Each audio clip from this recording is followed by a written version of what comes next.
Good morning to all my dear students. Class 9 biology chapter second ऊतक। इस video में हम टिश्यू आप लोगों को पढ़ाने जा रहे हैं, तो स्टार्ट करते हैं। ऊतक ऊतक को इंग्लिश में क्या कहते हैं? टिश्यू। ठीक है। सामान्य कोशिकाओं का वह समूह जिसके द्वारा विशिष्ट कार्य संपन्न होते हैं उन्हें ऊतक कहते हैं। देखिए, एक प्रकार में सामान्य कोशिकाओं का वह समूह जिसके द्वारा क्या हो, कोई विशिष्ट कार्य, ठीक है, संपन्न हो, उसे क्या कहते हैं? हम ऊतक कहते हैं। ओके। नेक्स्ट, पौधों में संवहन ऊतक मृदा से जल को अवशोषित करके पौधों के वायुवीय भाग तक पहुंचाता है। देखिए, संवहन ऊतक जो होता है वो मृदा से आपको लवण का अवशोषण करता है और उसको कहाँ तक पहुंचाता है? जल और लवण का अवशोषण कर कर पौधों के वायवीय भाग तक पहुंचाता है, तथा पत्तियों में बचा भोज्य पदार्थ को, पत्तियों में जो बने भोज्य पदार्थ हैं, बने भोज्य पदार्थ को निचले भागों तक पहुंचाता है। इस क्या होता है? पत्तियों में जो भोज्य पदार्थ फोटोसिंथेसिस प्रोसेस के थ्रू बनते हैं उसको भी क्या कहता है? नीचे तक, अर्थात प्लांट्स के पूरे पार्ट तक ले जाने का कार्य करता है। ओके। नेक्स्ट हम पढ़ेंगे पादप ऊतक, प्लांट टिश्यू। पादप ऊतक मुख्यतः दो प्रकार के होते हैं। पादप ऊतक की बात करें तो यह दो प्रकार के होते हैं। पहला है विभज्योतकी ऊतक, दूसरा है स्थायी ऊतक।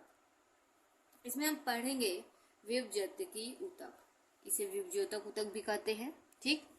इस प्रकार के ऊतक की कोशिकाएं निरंतर विभाजित होती रहती हैं। देखिए, विभज्योतक ऊतक जो है, इस प्रकार की जो ऊतक होती है, इसकी कोशिकाएं क्या होती हैं? निरंतर मीन्स हर समय क्या होती हैं? विभाजित होते रहती हैं।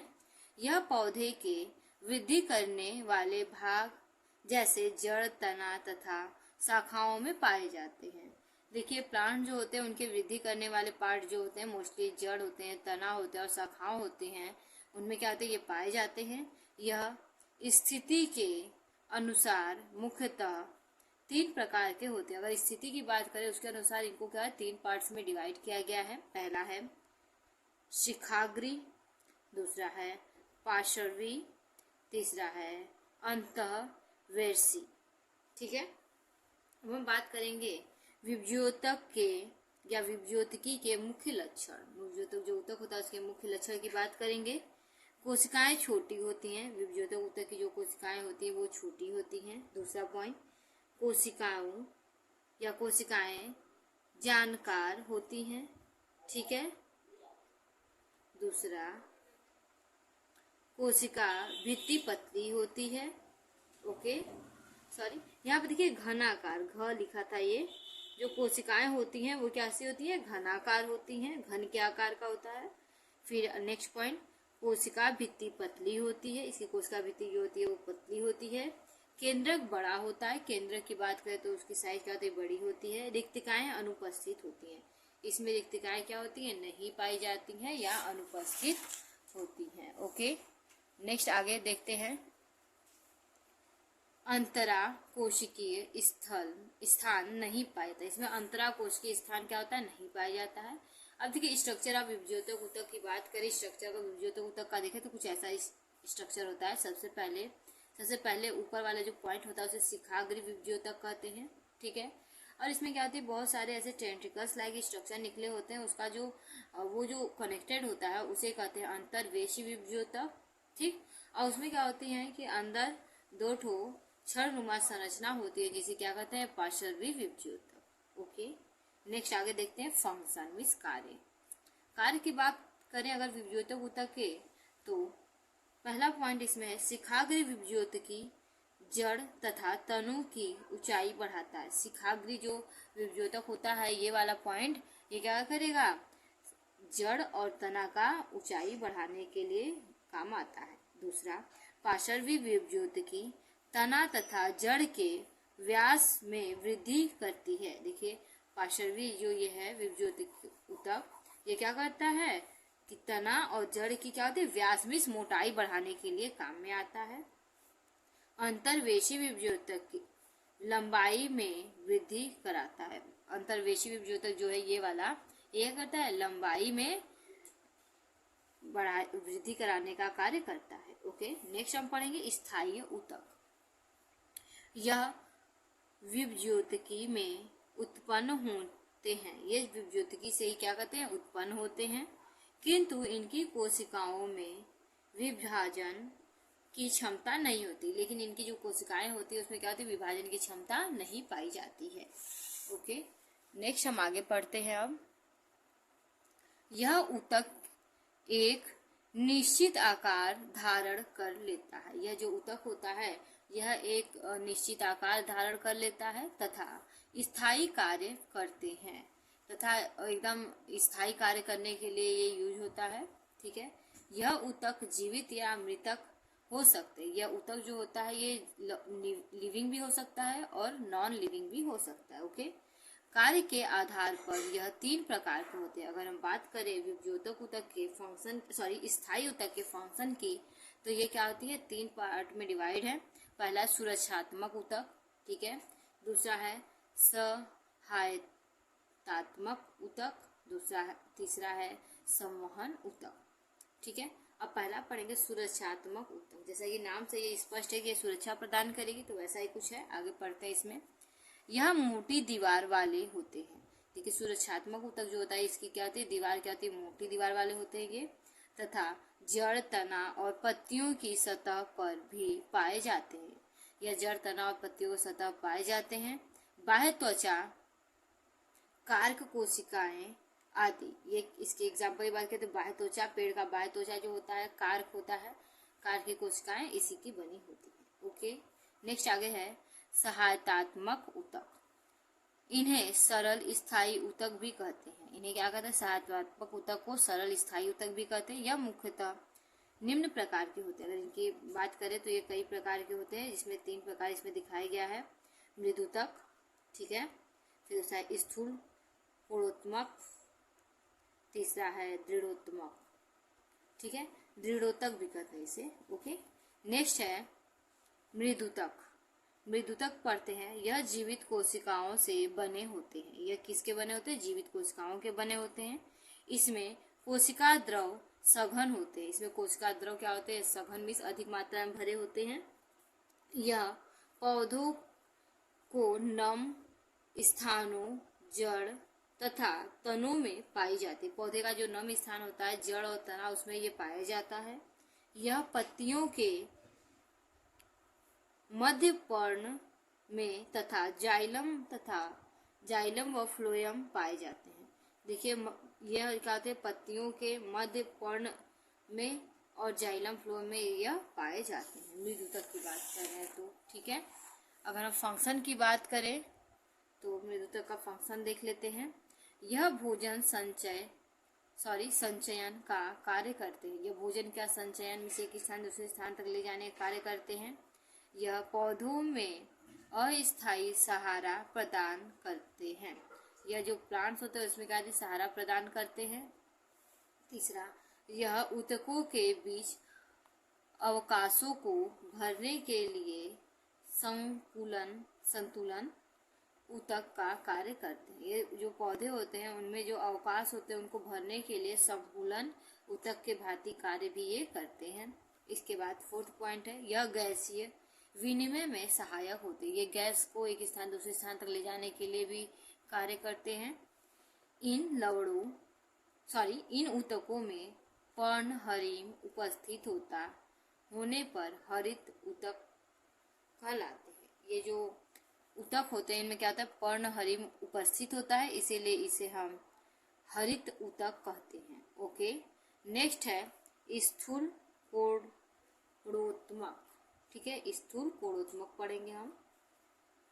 यह मृदुतक कोशिकाओं का बना होता है। ये किसका बना होता है, मृदुतक कोशिकाओं का बना होता है, किंतु कोशिकाओं के किनारों पर अत्यधिक सेलुलोज के कारण मोटी भित्ति होती है।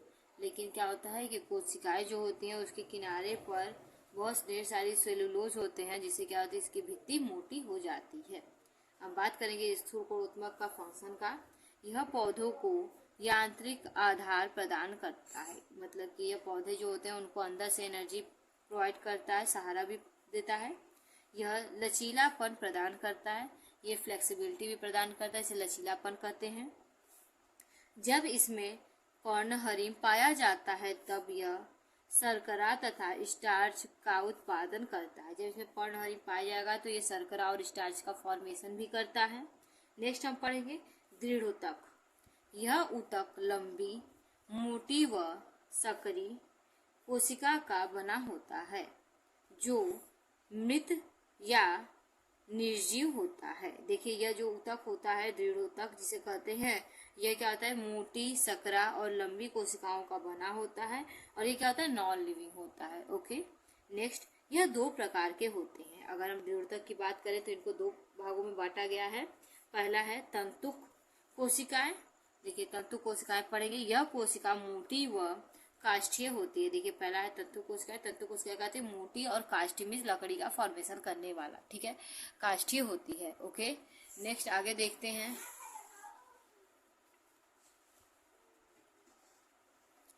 नेक्स्ट है दृढ़ कोशिका। यह अनियमित आकार की मृत कोशिकाएं होती हैं। ये क्या होती है, अनियमित आकार की जो मरी हुई कोशिकाएं होती हैं, इन्हें दृढ़ कोशिका भी कहते हैं। इन्हें क्या कहता है, दृढ़ कोशिका भी कहते हैं। अब हम इसके फंक्शन की बात करें, दृढ़ कोशिका के कार्य की बात करें तो स्टार्ट करते हैं इसका फंक्शन।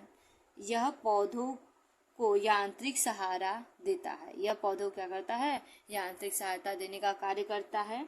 पौधों को दृढ़ता और लचीलापन प्रदान करती है। यह पौधों को दृढ़ता और लचीलापन में फ्लेक्सिबिलिटी भी प्रदान करता है। यह प्रत्यास्थायित्व प्रदान करता है, ठीक है। ये क्या करता है कि उसको स्थायित्व की भी स्थायित्व प्रदान करने का कार्य करता है। अब नेक्स्ट पढ़ेंगे संवहन ऊतक। ओके, संवहन ऊतक की बात करें, यह जटिल स्थायी ऊतक होती है।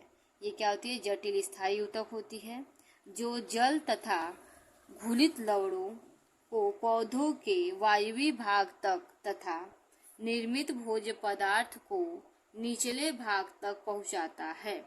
अगर हम संवहन ऊतक की बात करें तो ये क्या करता है कि जो मिट्टी में या जल में घुलित लवण होते हैं और जल होता है उसको प्लांट्स जो होते हैं उनके वायवीय पार्ट तक ले जाने का कार्य करता है। उसी के साथ ही जो पत्तियों में भोज्य पदार्थ बने होते हैं उनको जड़ों तक ले जाने का कार्य करता है। यह दो प्रकार के होते हैं। यह कितने प्रकार के होते हैं, दो प्रकार के होते हैं। पहला जाइलम जिसे हिंदी में दारू कहते हैं, ठीक है। दूसरा है फ्लोएम जिसे अधोवाही कहते हैं, ठीक है। अब हम पढ़ेंगे पहला जाइलम। ओके, तो जाइलम स्टार्ट करते हैं हम। यह ऊतक संवहनी तथा यांत्रिक होता है। यह ऊतक क्या होता है, संवहनी और यांत्रिक होता है। इसकी कोशिकाएं मोटी होती हैं। इसकी कोशिकाओं की बात करें तो यह मोटी कोशिकाओं का बना होता है तथा नलिकाएं होती हैं और इसमें क्या होती है, नलिका युक्त होते हैं ये। यह जल तथा घुलित पदार्थ को पौधों के वायवीय भागों तक पहुंचाती है। यह जो जल और घुलित पदार्थ होते हैं उनको वायवीय पौधों के वायवीय पार्ट तक ले जाने का कार्य करती है। किसी पुराने वृक्ष में जाइलम वलयों को गिनकर उसके पौधों की आयु ज्ञात कर सकते हैं। देखिए जो पुराने प्लांट्स होते हैं उसमें क्या होता है कि वो उनके जाइलम के जो ये देखिए वलय होते हैं उनको गिनकर हम बता सकते हैं कि कितने 100 वर्षों पुराने हैं वो। ओके, ये बताते हैं। ओके, ऐसे ये बने हुए होते हैं। ओके, आगे देखिए फंक्शन की बात करें अगर हम तो फंक्शन स्टार्ट करते हैं।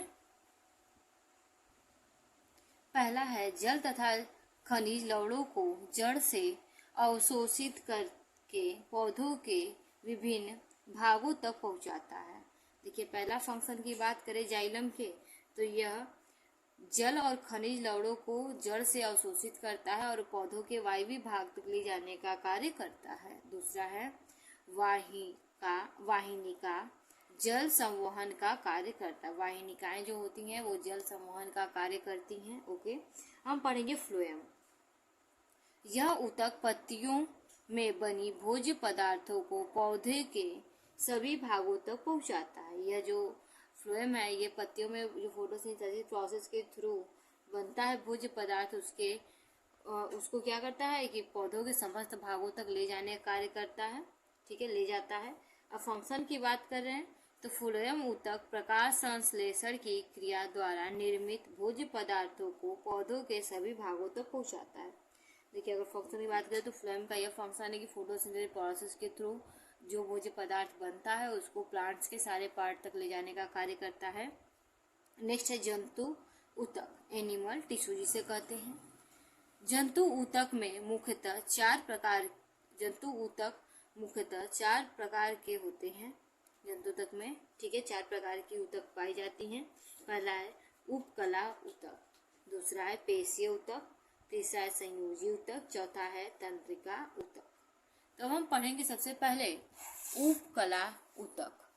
ओके, उपकला ऊतक यह पतली सुरक्षात्मक कोशिकाओं का आवरण है। ये क्या है? पतली और सुरक्षात्मक कोशिकाओं का आवरण होता है। इसे सरल ऊतक भी कहते हैं, इसे ही सरल ऊतक कहते हैं। यह शरीर के भीतर अंगों और गुहाओं में पाया जाता है। यह शरीर के भीतर जो अंग होते हैं या गुहा होते हैं उसमें पाया जाता है। इसके कार्य की बात करें, शरीर के सूक्ष्म जीवों के संक्रमण से बचाता है। यह शरीर को क्या करता है? सूक्ष्म जीवों के संक्रमण से बचाने का कार्य करता है। दूसरा पॉइंट, यह जड़ तथा पोषक पदार्थ का अवशोषण करता है। यह देखिए जड़ के द्वारा पोषक पदार्थों का अवशोषण करता है। ठीक है, यह स्त्रावण का कार्य भी करता है और यह सिक्रीशन का वर्क भी करता है। यह संवेदना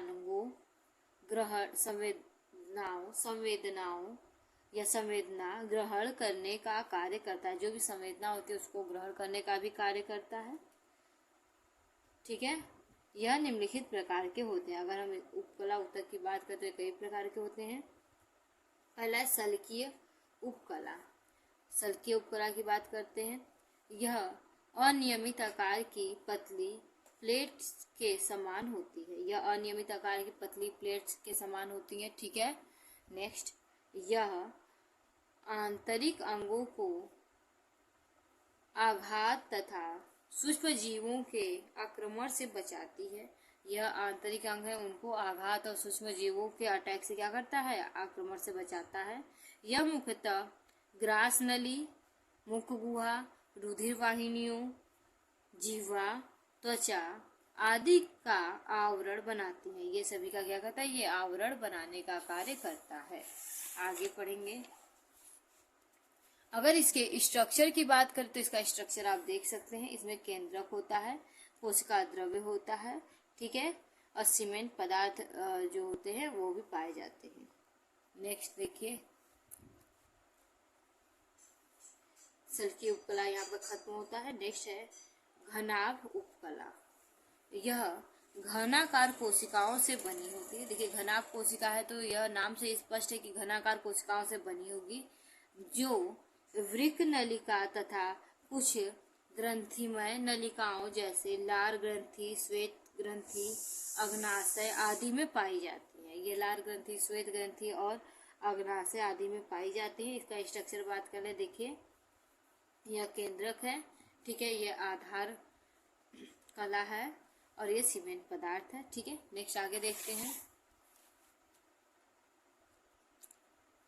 स्तंभ कला, स्तंभकार उपकला। ठीक है, यह कोशिकाएं लंबी, विन्यासिक, बेलनाकार आकार की होती है। ठीक है, बेलनाकार आकार की होती है। ठीक है, आगे देखिए, यह सामान्यतः लंबी होती है, यह लंबी लंबी होंगी। यह कोशिकाएं अवशोषण तथा स्त्रावण का कार्य करती है। ये सिक्रीट भी करेंगी और एब्जॉर्ब भी करेंगी। ठीक है, अवशोषण और स्त्रावण दोनों का कार्य करेंगी। अमाशय तथा आंत के आंतरिक स्तर को बनाती है। ये अमाशय और आंत जो होती है उनके आंतरिक स्तर को बनाने का कार्य करती है। देखिए, इसमें केंद्रक होता है, स्तंभकार कोशिकाएं आप देख रहे हैं, लंबे लंबे कोशिकाएं हैं, और ये आधार कला है। नेक्स्ट हम पढ़ेंगे पक्षमाभि उपकला। शरीर के कुछ भागों में उपकला स्तर पर पश्म, देखिए पश्म पाया जाता है। ठीक है, पश्म में सीलिया, ठीक है, ऐसे ऐसे लंबी लंबी बालनुमा संरचना। ठीक है, इन्हें पश्चिमा भी उपकला भी कहते हैं। यह श्वसन नली, ठीक है, श्वसन नाड़ों, वृक्क नलिकाओं तथा अंडवाहिनियों में पाया जाता है। देखिए अब यह श्वसन नली, सांस लेते हैं जब हम तो उसमें पाया जाता है। ठीक है, श्वास गुहा में, नोजल कैविटी इसे कह सकते हैं। वृक्क नलिकाओं में भी पाया जाता है और जो अंडवाहिनियां होती हैं उसमें भी यह पाया जाता है। यह बालनुमा संरचना होता है। इस उपकला में लयबद्ध गति के कारण पदार्थ को दिशात्मक गति प्रदान होती है। अगर ये लगा हुआ तो लयबद्ध गति करेगा, क्योंकि बालनुमा संरचना ढेर सारा लगा, जैसे कि अभी हम ऐसे बना दिए, यहाँ पर बालनुमा संरचना ढेर सारा लगा दिए। ठीक है, तो अब हम जब यहाँ से कोई चीज छोड़ेंगे तो यह इसी के ऊपर ऐसे घूमते घूमते घूमते आगे जाएगी। ठीक है, तो यह क्या है, लयबद्ध गति के लिए रिस्पॉन्सिबल होता है। देख सकते हैं आप पश्चिमाभ की सीलिया ढेर सारी दिख रही हैं। स्तंभ काय कोशिकाएं ये हैं, स्तंभ के आकार की कोशिकाएं, इसमें केंद्रक है और ये क्या है, इसका आधार कला है। नेक्स्ट आगे देखते हैं। अब रेखित अरेखित हृदय पेशी में अंतर है, जो कि बहुत ही इम्पोर्टेंट है। तो स्टार्ट करते हैं। पहले रेखित, दूसरा अरेखित और तीसरा हृदय पेशी, ऐसे बना के इसका कॉलम बना लेते हैं। यह शरीर के आंतरिक अंगों की सुरक्षा करती है। अगर रेखित पेशी की बात करें तो यह शरीर के आंतरिक अंगों की सुरक्षा प्रदान करेगी। यह कंकाल से, अब देखिए रेखित पेशी यह कंकाल से लगी होती है। यह हृदय भित्ति में पाई जाती है। अगर हृदय पेशी की बात करें तो यह हृदय भित्ति में पाई जाती है। दूसरा पॉइंट, और रेखित पेशी में पेशीय तंतु 100 से 200 में म्यू में, ठीक है, और क्या होती है, इसकी लंबाई 10 म्यू मोटी तुर्किकार शाखाहीन होती है। ठीक, नेक्स्ट इसमें देखिए, पेशीय कोशिकाएं सामान्यतः 2 से 4 सेंटीमीटर लंबे तथा 10 से 30 म्यू मीटर मोटे होते हैं। ठीक है, तथा बेलनाकार अशाखित होती है। ये भी अशाखित होते हैं और इसका स्ट्रक्चर के साथ बेलनाकार होता है। नेक्स्ट इसमें देखें, हृदय पेशी में यह पेशी तंतु लगभग 50 से 100 म्यू लंबी तथा 20 म्यू मोटी एवं शाखित होती हैं और शाखाएं आपस में एक दूसरे से मिलकर जाल बनाती हैं। ये क्या होंगी, शाखित होती हैं और एक दूसरे से मिलकर क्या बनते हैं, जाल का फॉर्मेशन करती हैं। नेक्स्ट आगे थर्ड पॉइंट देखते हैं। नेक्स्ट पॉइंट देखिए, पेशी तंतु के चारों ओर सार्कोलोमा का स्पष्ट आवरण होता है। पेशी तंतु जो होता है उसके चारों ओर किसका आवरण होता है, सार्कोलोमा का आवरण होता है। अब देखिए इसमें देखेंगे, पेशी तंतु के चारों ओर स्पष्ट सार्कोलोमा होता है, इसमें भी स्पष्ट सार्कोलोमा होगा। अब देखिए हृदय पेशी में सार्कोलोमा स्पष्ट नहीं होता है। हृदय पेशी में सार्कोलोमा क्या होगा, स्पष्ट नहीं होता है। नेक्स्ट देखिए, प्रत्येक पेशी तंतु एक केंद्रीय होती है। इसमें जो प्रत्येक पेशी तंतु उसमें एक केंद्रक पाया जाता है, इसलिए ये एक केंद्रीय होगी। अब देखिए रेखित पेशी की बात करें, प्रत्येक पेशी तंतु बहु केंद्रीय होती है, इसमें बहुत सारी केंद्रिकाएं पाई जाती हैं। अब हृदय पेशी की बात करें, प्रत्येक पेशी तंतु में एक या दो केंद्रक होते हैं। इसमें प्रत्येक पेशी तंतु जो होंगे उसमें एक या दो क्या होंगे, केंद्रक पाए जाएंगे। अब नेक्स्ट पांचवा पॉइंट, पेशी तंतु के समांतर पेशी तंतु पाए जाते हैं। पेशी तंतु में क्या होता है, समांतर पेशी तंतु पाए जाते हैं। ठीक है, सार्कोप्लाज्मा केंद्रक के चारों ओर पाया जाता है। सार्कोप्लाज्मा जो होता है वो केंद्रक के क्या होता है, चारों ओर पाया जाता है। प्रत्येक पेशी तंतु में अनेक समांतरित तंतुक होते हैं। ठीक है, जिनके बीच बीच में पेशी द्रव पाई जाती है या भरा होता है। ओके, नेक्स्ट देखिए, हृदय पेशी में रेखित पेशी के समान होते हैं। ये रेखित पेशी के ही समान होता है। अब देखिए छठा पॉइंट देखते हैं इन तीनों के डिफरेंस में। गहरे तथा हल्के रंग की पट्टियां नहीं होती। इसमें गहरे और हल्के रंग की कोई पट्टियां नहीं होती हैं। प्रत्येक तंतु में गहरे तथा हल्के रंग की पट्टियां पाई जाती है। इसमें गहरे और हल्के रंग की पट्टियां पाई जाएंगी। इसमें भी गहरे और हल्के रंग की पट्टियां पाई जाती हैं। इसमें भी गहरे और हल्के रंग की पट्टियां पाई जाती हैं। नेक्स्ट 7वां पॉइंट, अंतर्विशिष्ट या अंतर्विष्ट पट्टियां नहीं पाई जाती। अंतर्विष्ट पट्टियां इसमें नहीं पाई जाती हैं। अंतर्विष्ट पट्टियां इसमें भी नहीं पाई जाती हैं। तंतु के सिरे पर अंतर्विष्ट पट्टियां पाई जाती है। इसमें तंतु का जो सिरा होता है उस पर अंतर्विष्ट पट्टियां पाई जाती हैं। देखिए लास्ट 8वां पॉइंट, अरेखित पेशी अनैच्छिक तथा न थकने वाला होता है। अरेखित पेशी क्या होता है? अनैच्छिक और न थकने वाली पेशी होती है। ये पेशियां ऐच्छिक तथा थकने वाली होती है। देखिए अगर हम रेखित पेशी की बात करें तो ये इच्छा से आपके कार्य करती है, इसलिए से ऐच्छिक, और थकने वाला ये थक भी जाती है, थकने वाली पेशी कहते हैं। नेक्स्ट देखिए हित पेशी, ये पेशियां ऐच्छिक तथा न थकने वाली होती है। ये पेशियां क्या होती हैं? ऐच्छिक होती हैं और न थकने वाली होती हैं। ओके, नेक्स्ट देखिए रुधिर। शरीर, देखिए रुधिर को हम इंग्लिश में क्या कहते हैं? ब्लड। ओके, रुधिर एक तरल संयोजी ऊतक है। अगर रुधिर की बात करें तो यह एक तरल संयोजी ऊतक है। इस ऊतक की रुधिर कोशिकाएं तरल मैट्रिक्स में तैरती रहती हैं। यह जो ऊतक है, इसकी जो रुधिर कोशिकाएं होती हैं वो तरल मैट्रिक्स में तैरती रहती हैं। मैट्रिक्स में श्वेत प्लेजन तथा पीले लचीले तंतु नहीं पाए जाते। इसमें ज्यादा श्वेत प्लेजन और पीले लचीले तंतु नहीं पाए जाते हैं। रक्त का मैट्रिक्स निर्जीव प्लाज्मा होता है। रक्त का जो मैट्रिक्स होता है वो कहता है निर्जीव प्लाज्मा होता है, जो तरलता प्रदान करता है। प्लाज्मा में सजीव रुधिर पाए जाते हैं। प्लाज्मा के अंदर क्या होता है? सजीव रुधिर पाए जाते हैं। नेक्स्ट हम पढ़ेंगे प्लाज्मा। यह हल्के पीले रंग का क्षारीय तरल है। यह हल्का पीला रंग का कैसा है? क्षारीय तरल होता है, जो रुधिर में 55 से 60% होता है। यह रुधिर में 55 से 60% होता है। इसमें लगभग 90 से 92 भाग जल तथा शेष घुलित या घुलनशील अथवा कोलाइडल अवस्था में, घुलित अथवा कोलाइडल अवस्था में इसमें क्या पाया जाता है? पाए जाने वाले ठोस आदि पदार्थ जैसे घुलनशील प्रोटीन, शर्करा, विटामिन, एमिनो अम्ल, अनेक लवण, उत्सर्जी पदार्थ व हार्मोन्स आदि पाए जाते हैं। घुलित अवस्था में बहुत सारी चीज पाई जाती है जिनके नाम यहाँ पर बता दिया गया। ठीक है, नेक्स्ट रुधिर कणिकाएं। रुधिर कणिकाओं की अगर हम स्टडी करें तो यह रक्त तथा 45% भाग बनाते हैं। यह रक्त का कितना? 45% भाग बनाते हैं। यह मुख्यतः 3 प्रकार की होती है। इनकी प्रकार की बात करें 3 प्रकार की होती है, लाल रुधिर कणिका, श्वेत रुधिर कणिका और प्लेटलेट्स। पहले हम लाल रुधिर कणिका की स्टडी करेंगे, जिसके इंग्लिश में कहते हैं आरबीसी और रेड ब्लड कार्पल्स।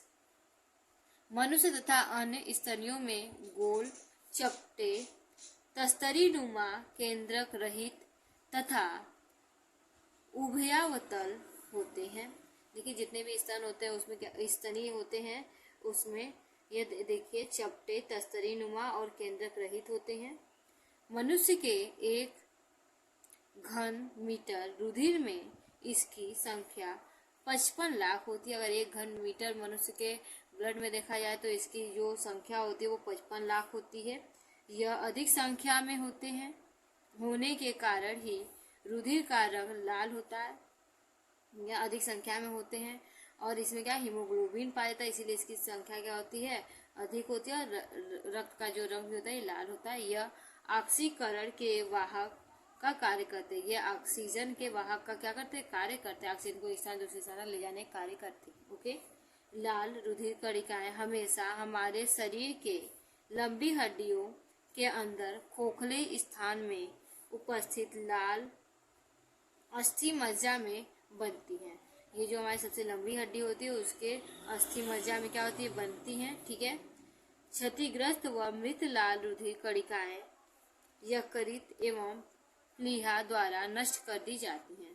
देखिए क्षतिग्रस्त और मृत लाल कोशिकाएं जो होती हैं वो यकृत और प्लीहा में जाकर क्या होती है, नष्ट हो जाती हैं। अब देखिए structure of red blood carpals देखेंगे।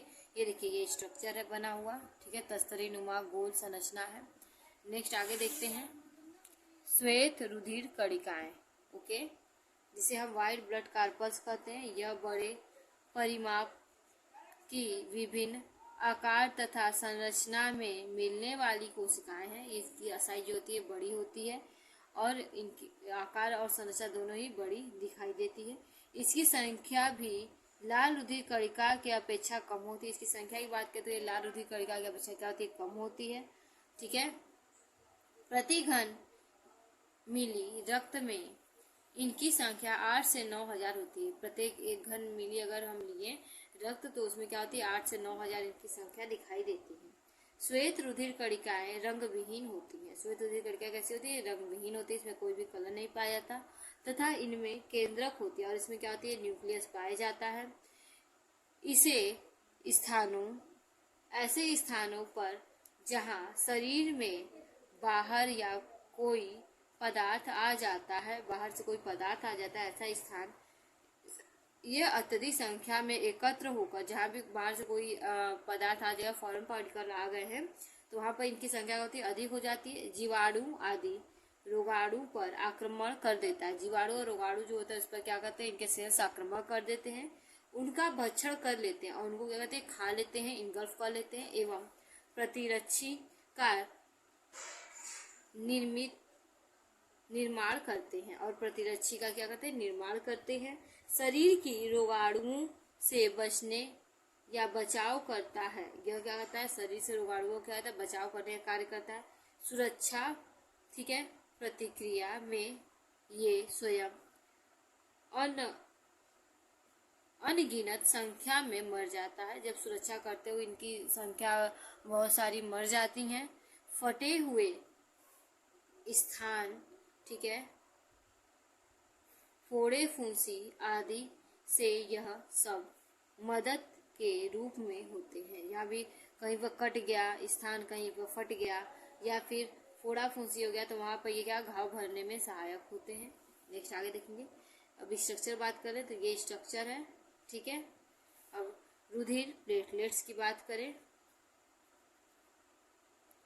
ब्लड प्लेटलेट्स, ठीक है, ये शरीर में छोटे छोटे कणिकाओं के बीच में होते हैं। ये छोटे छोटे जो कणिका होते हैं उनके बीच में पाए जाते हैं।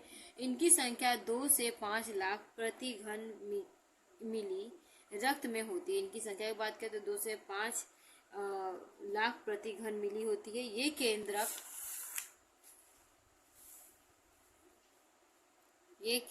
विहीन होते हैं, इसमें कोई केंद्रक नहीं पाया जाता है। संकुचनशील गोला या अंडाकार तस्तरी नुमा होते हैं। यह अंडाकार तस्तरी नुमा होते हैं, ठीक है, संकुचनशील भी होते हैं। ये रुधिर के जमने के लिए आवश्यक है। यह रुधिर के जमने के लिए बहुत ही आवश्यक है। जब भी आपको कोई कट जाता है तो आप थोड़ी देर बाद देखते हैं कि वो क्या जमने लगता है और रुधिर बाहर स्रावित ज़्यादा नहीं होता है। अगर प्लेटलेट्स की कमी हो जाए तो रुधिर क्या ज़्यादा स्रावित होने लगता है, जिससे इंसान की अंततः मृत्यु भी हो सकती है। कार्य, अगर हम ब्लड के फंक्शन की बात करें तो ब्लड का फंक्शन बहुत इंपॉर्टेंट है बेटा। ये क्वेश्चन पूछा जाता है कि रुधिर के कार्य बताइए। तो स्टार्ट करते हैं रुधिर के कार्य।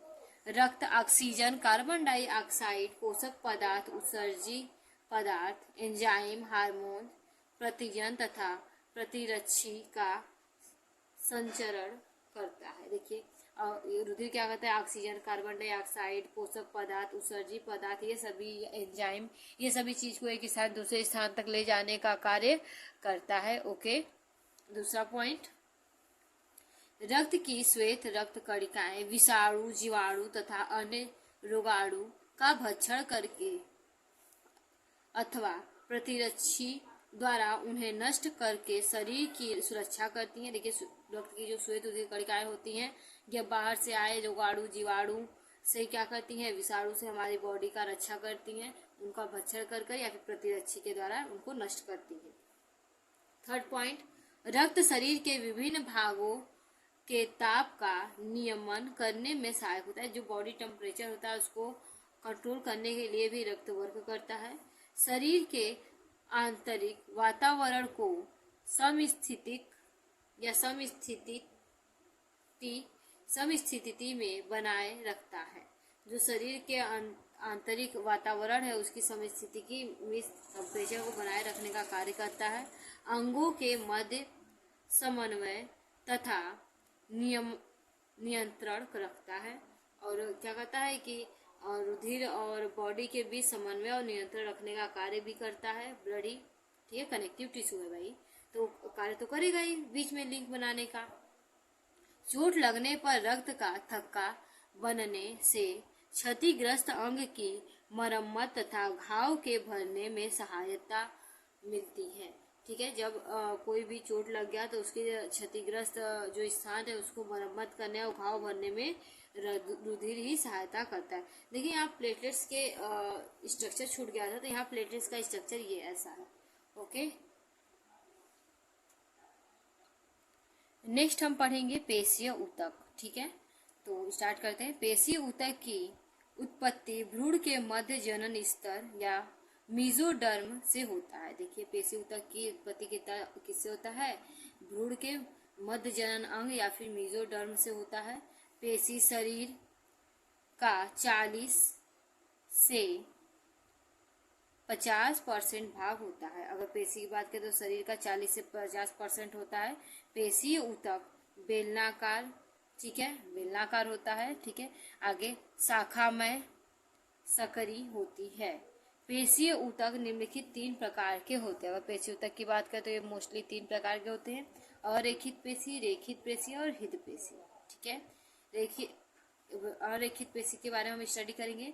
इन्हें अनैच्छिक पेशी कहते हैं। अरेखित पेशी को अनैच्छिक पेशी कहते हैं क्योंकि इनके आकुंचन पर जंतु की इच्छा का कोई नियंत्रण नहीं होता। मीन्स कि अरेखित पेशी जो होता है उसके कार्य पर जंतु की इच्छा का कोई नियंत्रण नहीं होता है। जैसे आहार नाल, ठीक है, मूत्राशय, मूत्रवाहिनी, जनन वाहिनी इत्यादि, ये हमारे क्या होता है? कंट्रोल में नहीं होता है। ओके, नेक्स्ट रेखित पेशी। इन्हें ऐच्छिक पेशी भी कहते हैं। यह इच्छा से वर्क करता है, इसीलिए क्या कहते हैं? ऐच्छिक पेशी कहते हैं, क्योंकि इनका आकुंचन जंतु की इच्छा पर निर्भर करता है। जैसे इच्छा कर रहा है कि हम अपना हाथ उठा लिए तो उठ गया, पैर अगर मन के आगे बढ़ाने को तो बढ़ाए, मन के उसी खड़े हो, तो ये हमारी क्या होता है? इच्छा पर कंट्रोल, इच्छा के कंट्रोल के अनुसार या फिर जो हम चाहे जैसे चाहे वैसे मुड़ा सकते, घुमा सकते हाथ पर, उस पर कंट्रोल ये निर्भर करता है। कंकाल से जुड़े होने के कारण इन्हें कंकाल पेशी भी कहते हैं। और ये क्या होता है कि अस्थियों से जुड़ा होता है, इसलिए अस्थि पेशी या कंकाल पेशी भी कहते हैं। ओके, नेक्स्ट आगे देखेंगे। हृदय पेशी, ठीक है, हृदय पेशियां प्राणी के संपूर्ण जीवन काल में बिना थके निरंतर एक निश्चित लय से कार्य करती हैं। देखिए हृदय पेशी वो है वो जो कि जो भी प्राणी है उसके पूरे जीवन काल तक बिना थके लगातार कार्य करती रहती हैं। ठीक है, ये पेशियां रचना में रेखित पेशियों की तरह होती हैं। यह पेशियों की अगर रचना की बात करें तो यह रेखित पेशियों की तरह होती है, किंतु कार्य में अनैच्छिक पेशी की तरह के समान होती है। और कार्य में किसके समान होती है? अनैच्छिक पेशियों के समान होती है। ओके, नेक्स्ट देखिए स्ट्रक्चर यहाँ पर बनाया गया है, इस स्ट्रक्चर को आप देख लेंगे। यह अरेखित पेशी, इसमें केंद्रक और सार्कोलेमा पाया जा रहा है। देखिए अब ये रेखित पेशी, इसमें क्या है? ढेर सारे केंद्रक दिख रहे हैं आप लोगों को। ठीक है, हल्की पट्टी भी इसमें होती है और ये संयोजी ऊतक कोशिकाएं भी इसमें प्रेजेंट होती हैं। तीसरा है देखिए हृदय पेशी का स्ट्रक्चर। ये हृदय पेशी कैसा है? देखिए इसमें सार्कोलेमा भी पाया जा रहा है और केंद्रक भी पाया जाता है। ये स्ट्रक्चर बहुत ही क्लियर आप सभी को समझ में आया होगा।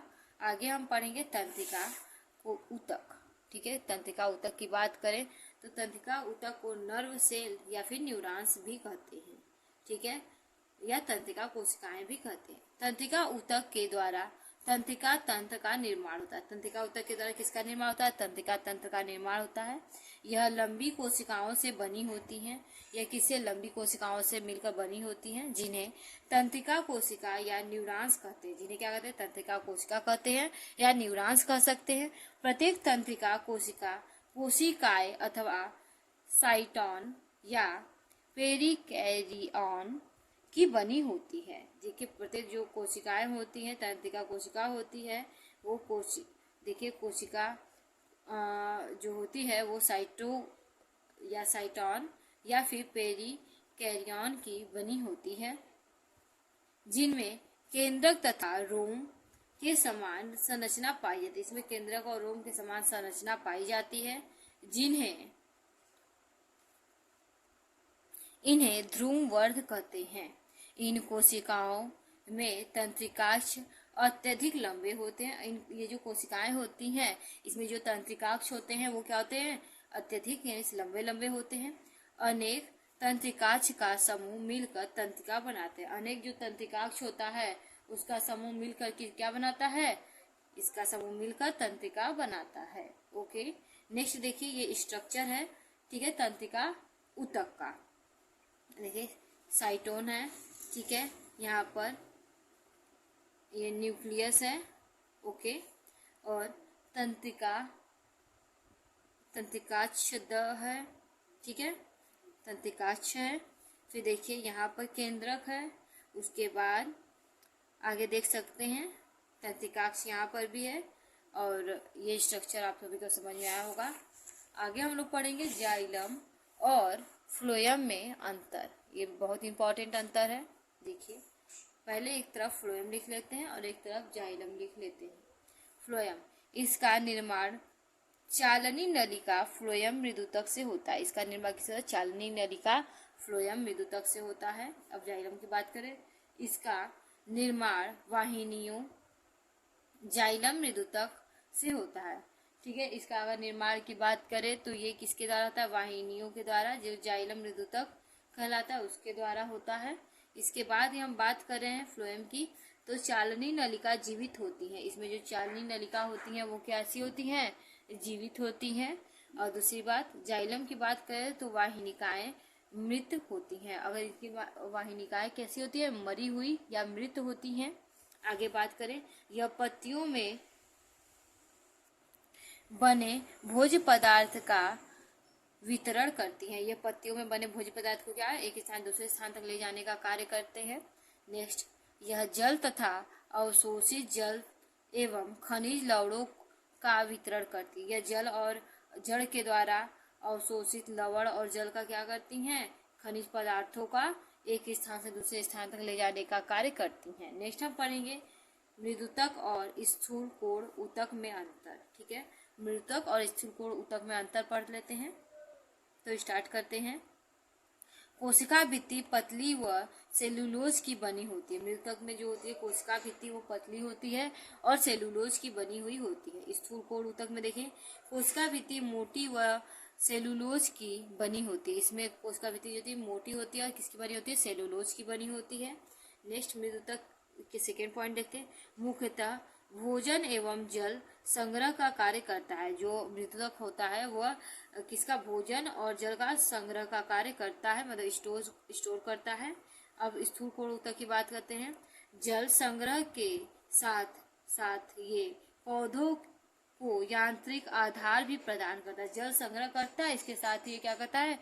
पौधों को यांत्रिक आधार में सहायता प्रदान करता है। नेक्स्ट देखिए, थर्ड पॉइंट, अंतर कोशिकीय अवकाश होते हैं। इसमें क्या होती है? मृदुतक में अंतर कोशिकीय अवकाश पाया जाता है। स्थूल कोण ऊतक में अंतर कोशिकीय अवकाश प्रायः नहीं होता है। इन जनरल केस बात करें तो अंतर कोशिकीय अवकाश इसमें नहीं पाया जाता है। नेक्स्ट हम बात कर रहे हैं लास्ट पॉइंट, प्रायः सभी पौधों के सभी अंग में पाए जाते हैं। अगर हम मृदुतक की बात करें तो ये सभी पौधों के सभी अंगों में पाया जाता है।